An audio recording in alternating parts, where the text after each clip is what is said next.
Mahirap, mahirap na ewan, pero kailangan kayanin dahil mahirap maging mapag-isa dito sa ospital lalo at walang makakabisita at mahirap mag-drive sa winter.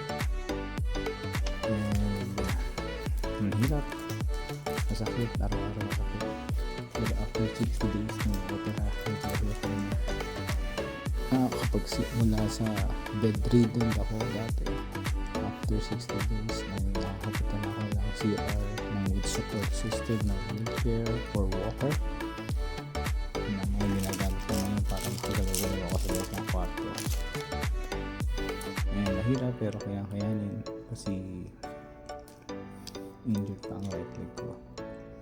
Let's see what's my next vlog sa susunod na buwan by the month of New Year 2025. Produce natin ang video, medyo may mga correction pa, and let's see how it goes. And salamat sa panonood.